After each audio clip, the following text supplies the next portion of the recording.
trying to act like she's this like clean cut mother home healthcare aide, and I don't buy it. I've been looking into her. I found her Pornhub. She's living at this Model prostitute Hub. motel, and her ex-husband was like a drug addict who got arrested for possession and all this shit. And he was like, so he confirmed. He said her ex-husband was abusive. He was a drug addict and a criminal, and it was well known, just like she said. Okay. Um, then I started to ask. I was like, honestly, I really think she's escorting. Like, but Yeah. we looked and we couldn't find any ad, so like we couldn't prove it. This dude said she's been escorting for years. 4 years. Yeah. He said And it's a known escorting, thing. it's hooking. Yeah, prostituting, guys. Yeah. Prostituting.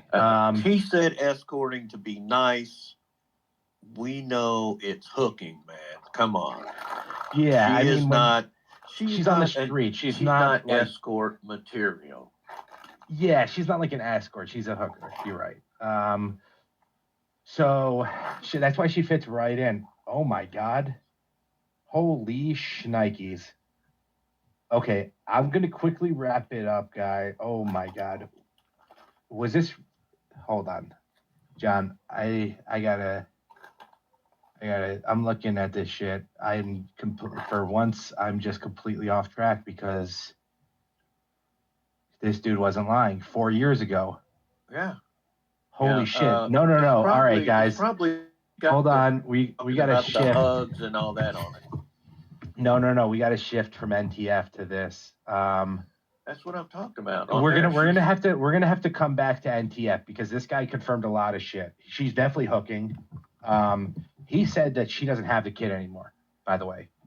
That's what you guys have been saying. That's what he said. But check this out, John. Wow, Envy Cap.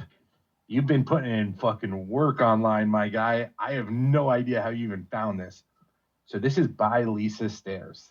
All right. This was published 4 years ago. 4 years ago, 2019. John. Mm-hmm. All right. Now, this is her. This is Lisa, guys. I know that for a fact. So here's her blog. Oh man. You guys ready for this? You guys put a 1 in the chat if you want me to read Lisa's blog out loud. Hey Gina. Let me get some 1s in the chat to read this blog out loud.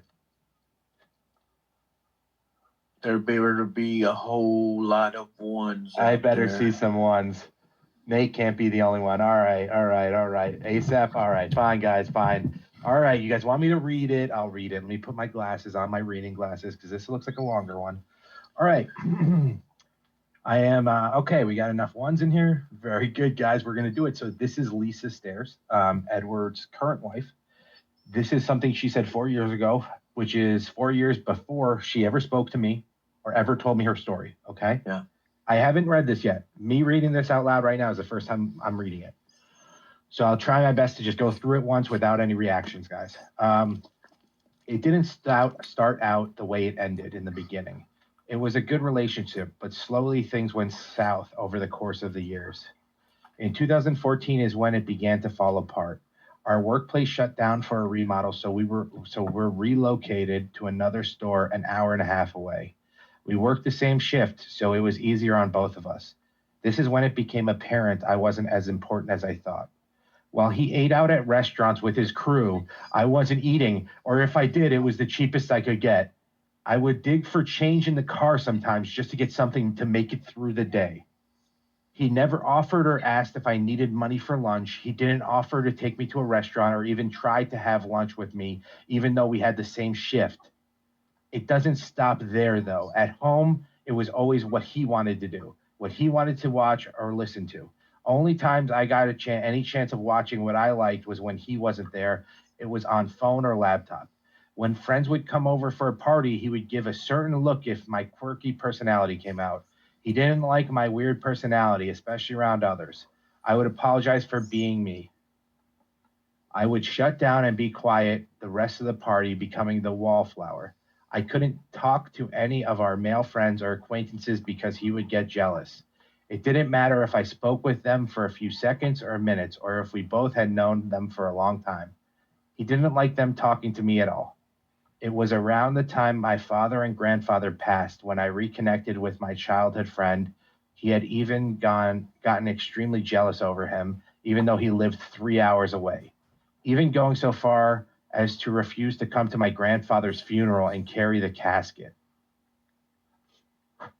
I had to That get is a another piece of friend. shit. Whoa. I had to get another friend of ours to stand in his place. The jealousy got so bad he demanded I stop talking to him. He went so far as to punish me, which I found out much later was considered marital rape. November of that same year, he died in a motorcycle accident, and the only thing he said was he was glad he was gone. He started staying at his mother's, but at the time, his father was dying of cancer. So at the time, I didn't think much of it.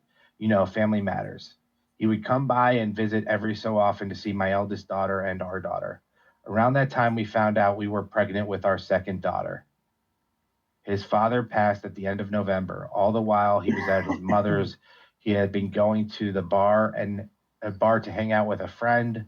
I'm sure if anything happened between them, but he sure was defensive over it and had kept it a secret for at least a month.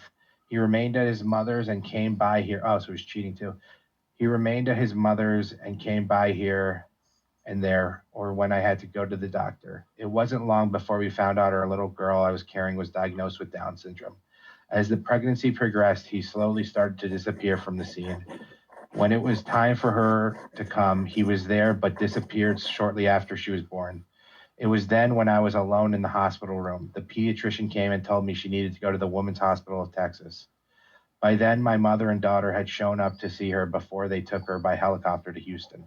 Once I was alone again, I cried and cried because I couldn't go with her. I was stuck in the hospital. I felt like a terrible mother for having her a little early.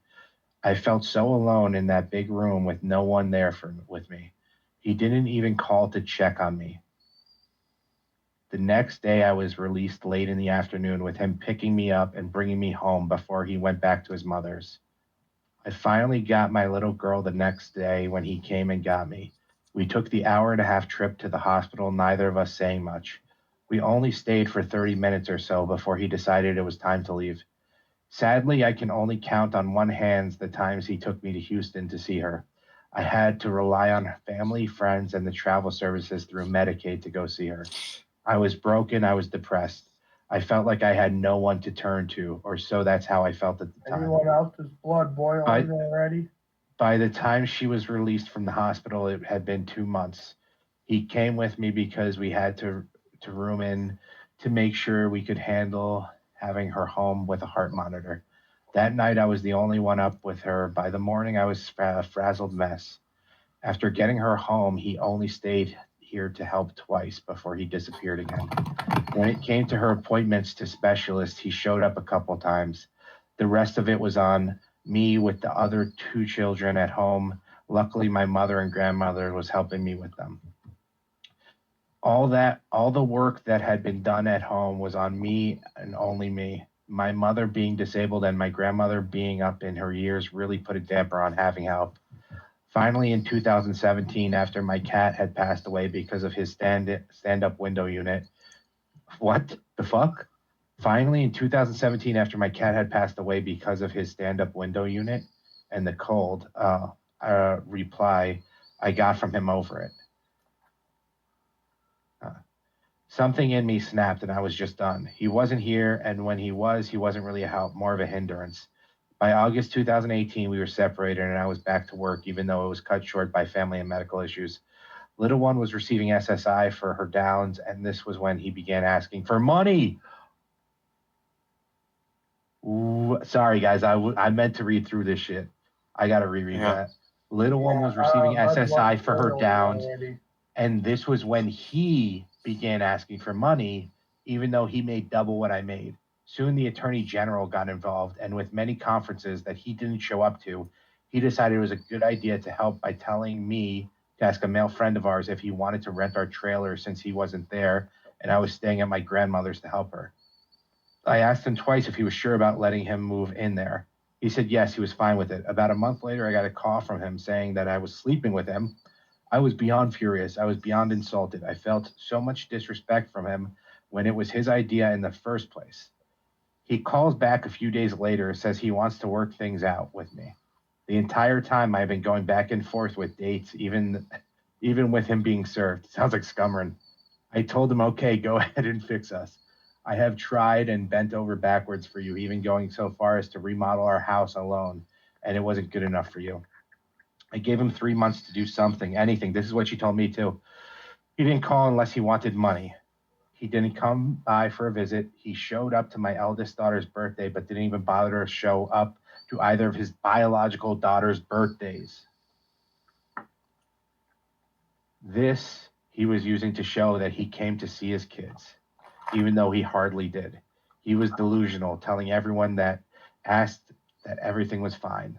This wasn't the truth, and once the truth came, he was trying anything and everything to fake through it. Then I found out about his gabbling habits from, I'm guessing gabbling, I don't know, habits from friends where I once worked with him.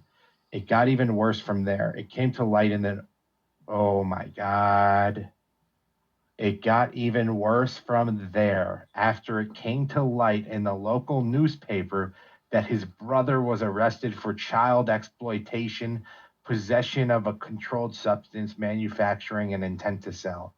He was charged with possession of a controlled substance, none of which I knew about, even though I had confronted him on the matter many times in the past. My fears had been But they confirmed didn't that he had find none of slipped. that shit here. My fears had been confirmed that he had slipped back into his old habits. I was shocked to say the least, but what came next surprised me even more. The Attorney General contacted me and told me to stay away from him for obvious reasons. They even went so far as to block my phone so he couldn't call me. They did this for the safety of the girls, which I am thankful for. It gets even better, Cap. PvP style. Jesus Christ. Now my journey has begun to heal the wounds that he created. With the help of a little counseling, my supportive family, my friends that I have finally reached out to, and of course, one person that has been here for me, comforted me, supported, and has helped me break the old habits he had ingrained in me. I'm almost back to who I once was. I don't know if I'll ever fully get there. Maybe with a little more time, I will. I have to thank everyone that listened to or has read my story. Maybe it can help someone out there. Wow. Wow. This shit is so consistent with the phone call, guys. My blood is boiling. This is actually worse than the phone call, actually. Yes, thank you, MVCAP Investigatory Unit. Oh my God. Yes. NBCAP I think, you know what's crazy though, guys? Unit, once again comes up with the best. You know what's crazy? By finding this, we may have actually gotten Fredward even more power amongst those people. Because remember, we're talking about people that they worship drug addicts and prostitutes and bad mothers and all that. So this might actually make them charge up behind him even more. Like Warbot's probably jerking off right now. Warbot's like, oh my God, Edward was even worse than the phone call. Ooh, this is better than watching Tommy on Christmas. You remember Krusty's testimony. Oh, we are fully behind you. We know it's all behind you now. That is not behind Donna Reyes. Just like none of the shit is behind Predward, the marital rapist. It just keeps going and going and going and going. How you doing, Writing All the Wrongs? Writing All the Wrongs, I hope that you caught that reading. Otherwise, you got to go to this website. Hold on. I got to pin that, actually. That's what I got to do. Hold on. No, Lisa's story has never changed. It has never changed. NVCAP is literally...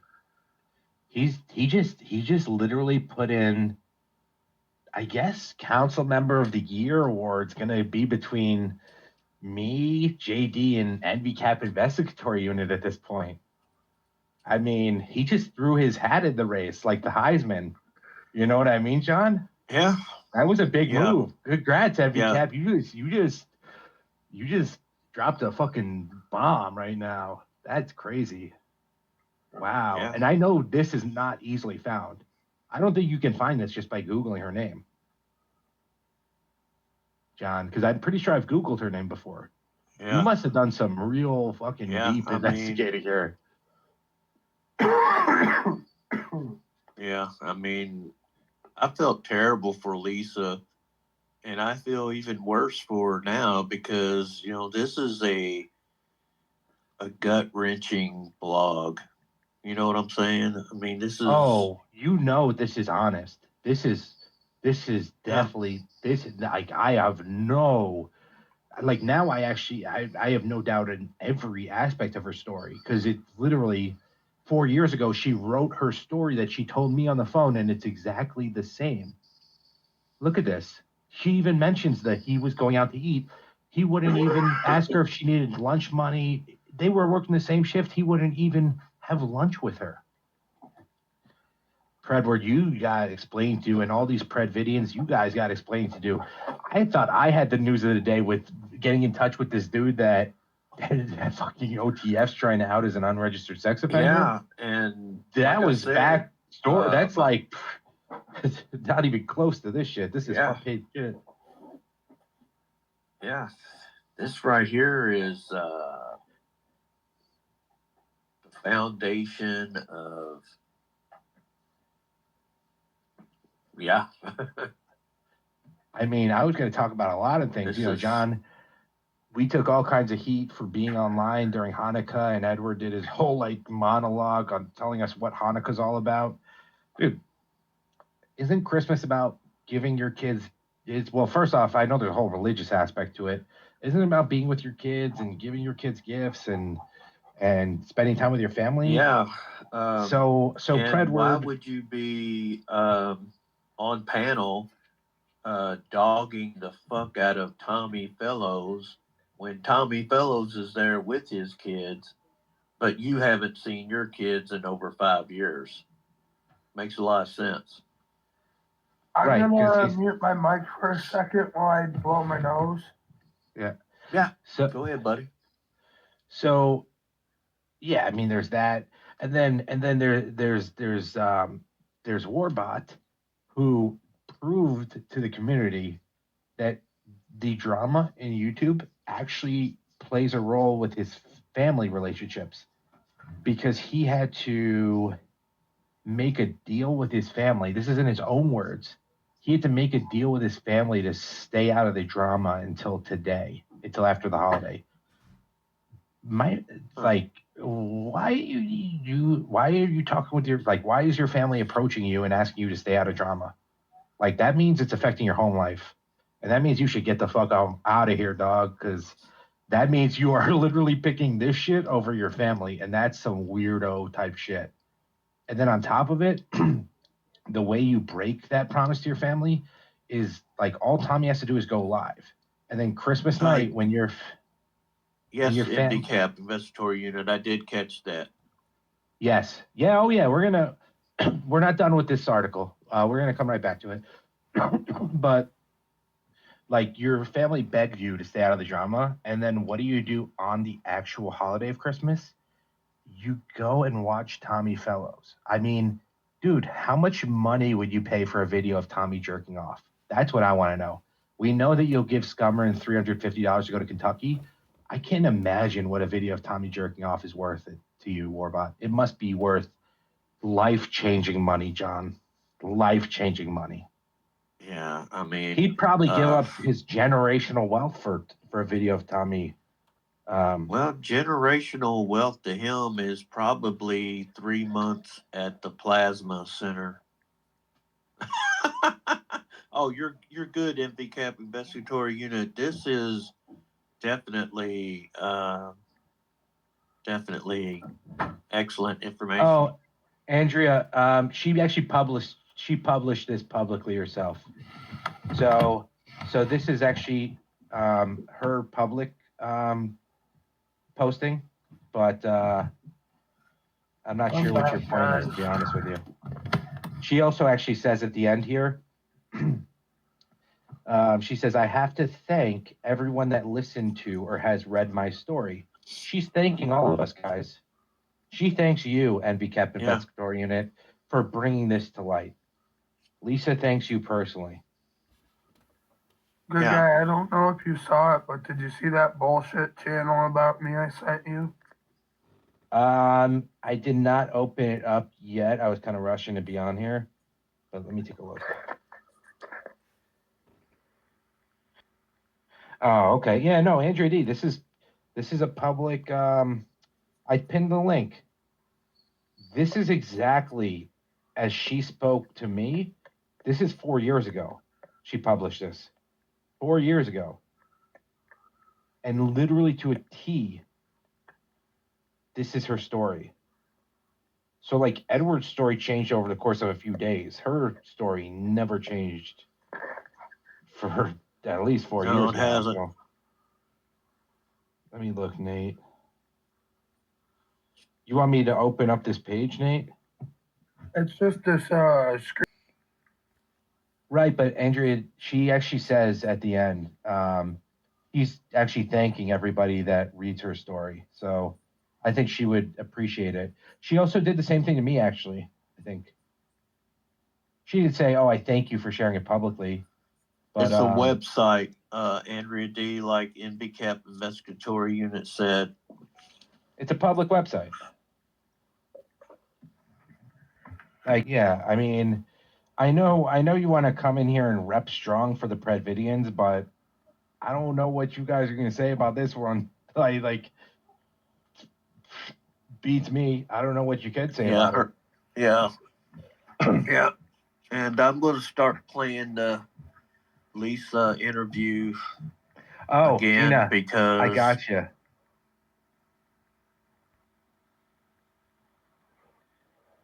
Right, but we heard her opinions this year and her thoughts this year, and they haven't changed. And she certainly could go and take it down if she wants to take it down. That dude on You're not repping very well for the Predvidians in here, Andretti. You're definitely welcome in here, but you're not. I don't understand what your point is. Investigatory Unit looks rough. Yeah, she says, I have to thank everyone that listened to or has read my story. Maybe it can help someone out there. Yeah, she's acting like Angela G. Like down no matter what.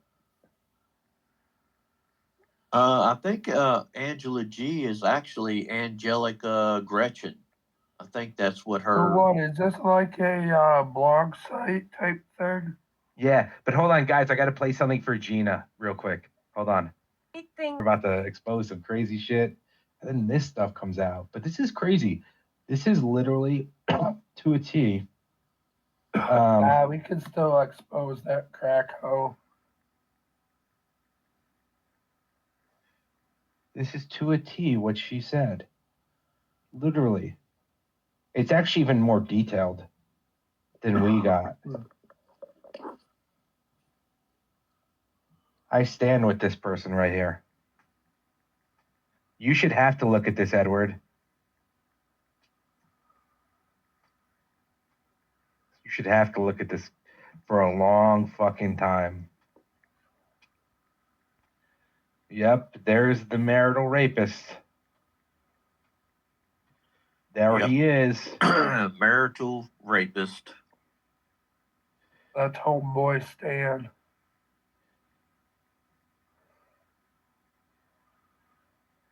Homeboy Stan driving this chomo van. He's driving Ben Ogg's chomo van. Yeah. Let's see, was there anything else on here? And look, guys, Warbutt stood up for himself. He said, you're not taking my lunch money anymore, Scumrin. I'm going to stand up for myself, even though I can't stand. Stop taking my shoes. I have to buy cheap Void shoes because Scumrin keeps taking my shoes. Scumrin's like,